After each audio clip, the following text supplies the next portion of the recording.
நாங்க பார்த்துருக்கோம். அம்மன் வந்து நைட் வந்து என்னன்னா கிணறுல இறங்கி குளிச்சுட்டு உள்ள வந்து இது பண்ணி போனதை நாங்க பார்த்துருக்குறோம் சொல்லியிருக்கிறாங்க. மிகவும் சக்தி வாய்ந்த அம்மனாக மக்களுக்கு அருள்பாலித்து கொண்டிருக்கிறார்கள். தொட்டில் கட்டி வழிபடுங்கம்மா குழந்தை கிடைக்கும் அப்படின்னு சொன்னேன். இந்த வருடம் அதே பெற்றோர்கள் என்னிடம் சொன்னாங்க, 2 பேர குழந்தைகள், ஒரே பிரசவத்தில் 2 குழந்தைகள், ஒரு ஆண் குழந்தை ஒரு பெண் குழந்தை பிறந்திருக்கிறது.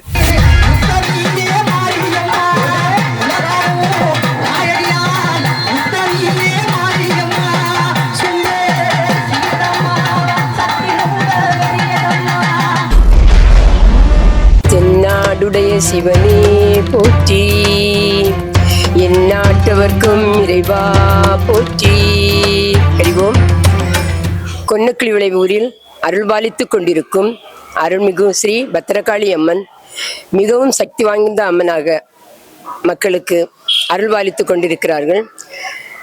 பக்தர்கள் வேண்டும் வரங்களை அள்ளி கொடுத்து அம்மா என்ற தேடி வரும்போது அரவணைத்து தேவைகளை சந்தித்து சந்தோஷப்படுத்துகிறார்கள். என்னைக்கு எல்லா மக்களுக்கும் நலமும் வளமும் கிடைக்க, அம்மன் அருள் கிடைக்க பரிபூர்ணமாய் வேண்டுகிறேன். கொன்னக்குழி விளை பத்திரகாளி அம்மன் கோவில் இந்த சுற்று வட்டாரத்திலே காணப்படும் கோயில்களில், பழம்பெரும் கோயில்களில் ஒரு கோயில் வந்து கொன்னக்குழி விளை பத்திரகாளி அம்மன் கோவில். இந்த ஆலயத்தினுடைய முகப்பில் தான் நம்ம இப்போ வந்து நின்றுட்டு இருக்கோம். இந்த ஆலயமானது பல நூற்றாண்டுகளுக்கு முற்பட்ட ஓர் ஆலயமாகும். இந்த பகுதிகளில் ஒரு பழமை வாய்ந்த ஆலயங்களில் வந்து இந்த ஆலயம் வந்து ஒன்று. 3 தலைமுறைகளுக்கு முன்பாகவே இந்த ஆலயம் வந்து உருவானது. இந்த ஆலயத்தினுடைய தோற்றம் வந்து முதலாக வந்து இந்த ஆலயம் வந்து பல ஊர்களுக்கு சேர்ந்து ஒரு ஆலயமானது காணப்பட்டது.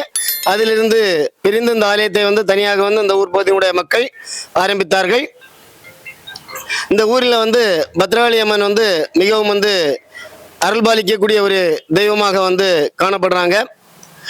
இதனுடைய மூலஸ்தானம் வந்து பரசேரி பத்திரகாளி அம்மன் கோயில். அதிலிருந்து தான் கொன்னக்குழி பத்திரகாளி அம்மன் கோயிலும் கரிஞ்சாங்கோடு பத்திரகாளி அம்மன் கோயில் 2 கோயில்கள் வந்து பிரிந்து வந்தது. இப்போ தற்போது இருக்கக்கூடிய சூழலில் வந்து மிகவும் ஒரு பெரிய ஆலயமாக இருந்தாலும் சரி, அருள்பாலிக்கக்கூடிய அருளாக இருந்தாலும் சரி, மிகவும் சிறப்பாக இருக்கக்கூடியது வந்து இந்த ஆலயம்தான். மேலும் காலபைரவர் சந்நிதி இந்த குறிப்பிட்ட பகுதிகளில் வந்து காலபைரவருக்கென்று தனி சந்நிதி உள்ளது. இரண்டு ஆலயங்கள் தான். ஒன்று வந்து பரசேரி பத்திரகாளி அம்மன் கோவில், இன்னொன்று வந்து நமது ஆலயம்.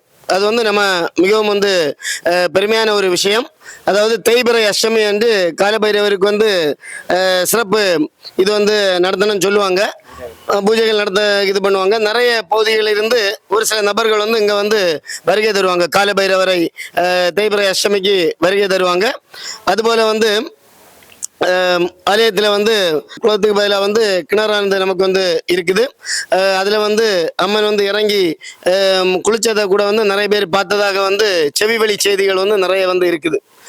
உதாரணமாக பக்கத்து வீட்டில் உள்ளவங்க கூட வந்து இதை வந்து பெருமையாக வந்து சொல்லியிருக்காங்க. நாங்கள் பார்த்துருக்கோம். அம்மன் வந்து நைட் வந்து என்னென்னா கிணறுல இறங்கி குளிச்சுட்டு உள்ள வந்து இது பண்ணி போனதை நாங்கள் பார்த்துருக்குறோம் சொல்லியிருக்கிறாங்க. மேலும் இங்கே உள்ள நிறைய மக்களுக்குமே வந்து பல்வேறு வகைகளில் வந்து அம்மன் அருள்பாலிக்கக்கூடிய ஒரு தெய்வமாகத்தான் இருந்துட்டு இருக்காங்க. இந்த ஆலயம் வந்து நம்ம இப்போ பார்க்கக்கூடிய இந்த ஆலயம் வந்து 4வது பரிணாம ஆலயம். முதலாவதாக நம்ம இப்போ நிற்கக்கூடிய இடத்துல தான் வந்து ஒரு என்னுடைய அறிவு, எங்கள் முன்னோர்களுடைய அறிவுல எல்லாம் பார்த்தீங்கன்னா அதற்கு முன்பாக வேற ஆலயங்கள் இருந்திருக்கும். ஒரு மண் சுவரில் தான், நீளமான ஒரு மண் சுவரில் தான் ஆலயம் வந்து அமைக்கப்பட்டிருந்தது. அப்புறமா வந்து பார்த்தீங்கன்னா 2வது பரிணாமம், 3வது பரிணாமம், தற்போது இருக்கக்கூடிய இந்த ஆலயம் வந்து 4வது பரிணாமத்தினுடைய ஆலயம். முதலாவதாக இந்த கோயிலும் இந்த கோயிலுடைய கோபுரம் வந்து கட்டப்பட்டது. இது வந்து நமக்கு திராவிட பாணியில வந்து விமானம் வந்து கட்டப்பட்டது இது.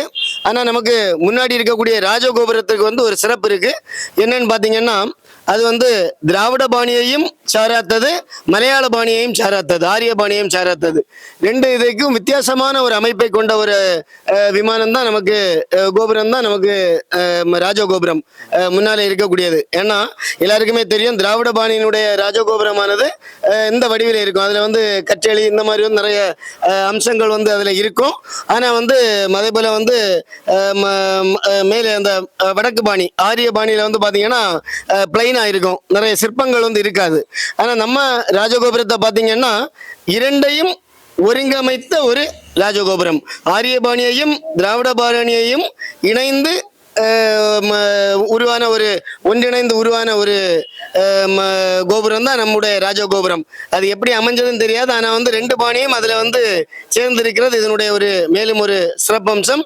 அப்புறம் பாத்தீங்கன்னா அண்ணா இருக்கக்கூடிய தேர் வந்து பாத்தீங்கன்னா பக்கத்துல இருக்கக்கூடிய ஆலயங்கள் எல்லாமே இருக்கக்கூடிய வாகனத்துல வந்து எடை அதிகமான ஒரு வாகனம் வந்து பாத்தீங்கன்னா நம்ம அம்மனுடைய இந்த பல்லக்கு தான். இந்த பல்லக்கு வந்து சாதாரண நாட்கள்ல வந்து யாருமே வந்து ஈஸியா வந்து அந்த ஸ்டேஜ்ல இருந்து இங்க வரை கொண்டு வர்றதுக்கு வந்து ஒரு 15 பேராவது குறையாம வந்து வருவாங்க. ஆனா அம்மன் பவனி வரும்போது 6 பேர் இருந்தாலுமே அந்த தேரை வந்து முழுமையாக சுமந்து செல்லக்கூடிய ஒரு அருளை வந்து அம்மன் வந்து தந்துட்டு இருக்காங்க. அது வந்து வழக்கமாக வந்து நடைமுறையில வந்து தான் இருந்துட்டு இருக்குது. பரணி நட்சத்திரத்தை அன்று நமக்கு வந்து சிறப்பு பூஜைகள் வந்து நம்ம ஆலயத்துல வந்து நடைபெற்று கொண்டிருக்கிறது. மேலும் கணபதிக்கு உகந்த நாட்களில் பூஜைகள் வந்து நடைபெற்று கொண்டிருக்கிறது. அத்தனை தெய்வங்களுக்கும் சிறப்பான நாட்கள்ல வந்து சிறப்பான இது வந்து நடைபெற்று கொண்டிருக்கிறது. அப்புறமா அந்த ஆலமரம், இந்த ஆலமரத்தை பார்த்தீங்கன்னா வந்து இதனுடைய வரலாறு வந்து மிகப்பெரிய வரலாறு. பல தடவை வந்து இந்த ஆலமரம் வந்து என்னன்னா வந்து பட்டு போகக்கூடிய ஒரு சூழல் இருந்தாலுமே அது வளர்ந்து வளர்ந்து வளர்ந்து வளர்ந்து தான் வந்துட்டே இருக்குதே ஒழிய அது வந்து நிறைய தடவை முறிச்சிருக்காங்க. ஆனால் அதனுடைய இது வந்து எந்த ஒரு விதத்திலையுமே வந்து இதாகல, பாதிக்கல. சொல்ல போனா நிறைய ஊர்களில் உள்ள ஆலமரங்கள், அரச மரங்கள் வந்து பார்த்தீங்கன்னா ஓகி புயல்ல வந்து கடுமையான பாதிப்புகளை வந்து கொண்டது. ஆனா நமது ஆலயத்துல வந்து அந்த டைம்ல பாத்தீங்கன்னா ஒரு அதிசயம் வந்து ராஜகோபுரத்தினுடைய வேலையானது நடந்து கொண்டிருந்தது.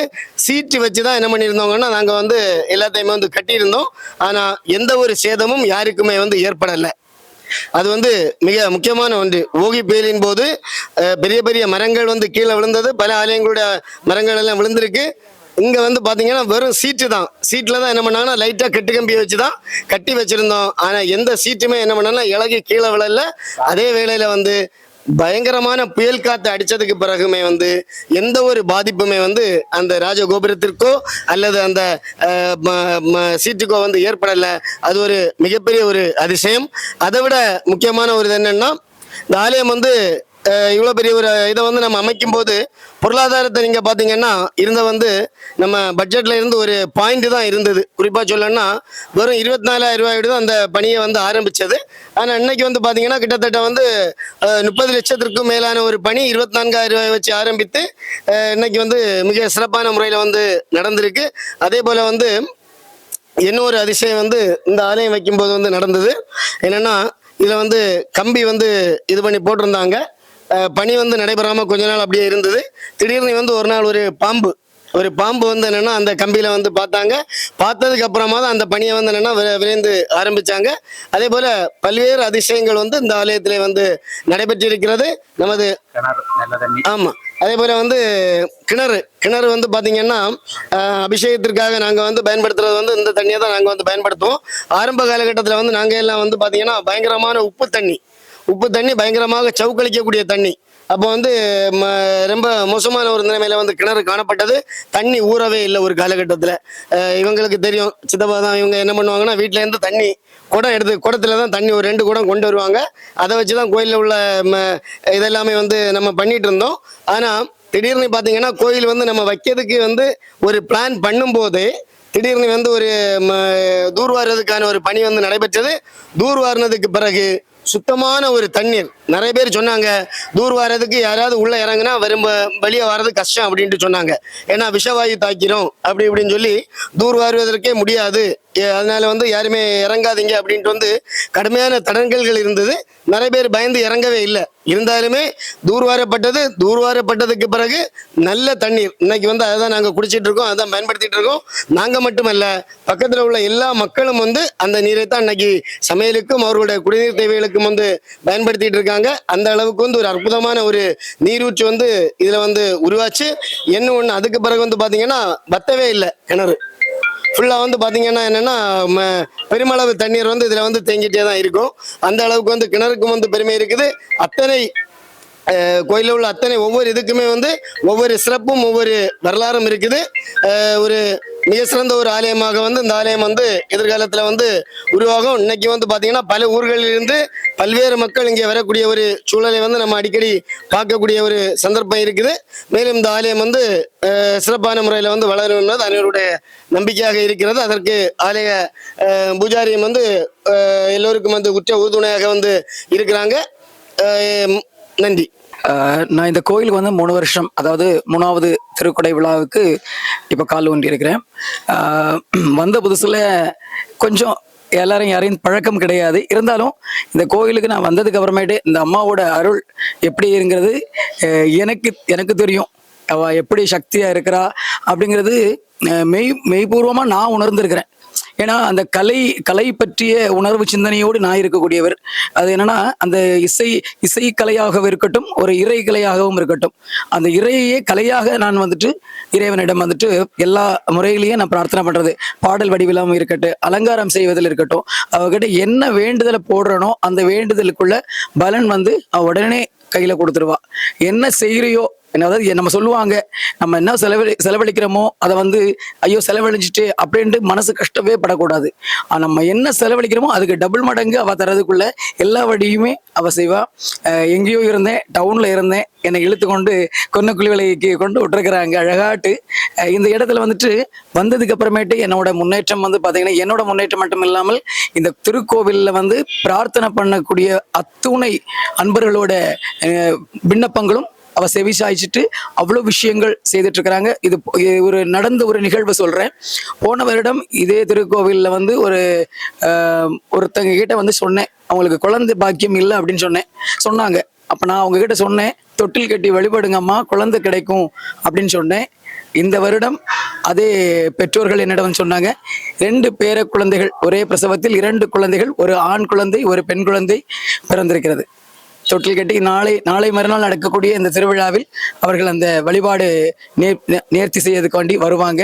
அப்படி நிறைய நிகழ்வுகள், நிறைய விஷயங்கள் அந்த சுவாமி வந்து அம்பாள் வந்து பரிபூரணமா அவ வந்து செஞ்சுட்டு இருக்கிறா. கும்பாபிஷேகம், போன வருடம் கும்பாபிஷேகம் நடந்த நேரத்திலிருந்து இன்னைக்கு வரைக்கும் என்ன சொல்றோமோ அது செவி சேர்க்கிறா. அவளுக்கு தேவையான விஷயங்கள் என்னென்ன உண்டோ அது அப்படியே, ஊஞ்சல் சேவைன்னு கேட்டா ஊஞ்சல் சேவைக்கு செவிச்சாச்சு ஊஞ்சல் சேவை கொடுத்துட்றாங்க. அது மாதிரி இந்த விஷயங்கள்லாம் இப்போ அவங்க என்ன நினைக்கிறத நடத்தி கொடுக்குறாங்க. அவங்களுக்கு நினைக்கிறது மட்டும் இல்லாம மக்கள் நினைக்கிறதையும் நடத்தி கொடுக்குறாங்க. ரொம்ப பரிபூரணமாட்டு அருள் பாலிச்சிட்டு இருக்கிறா.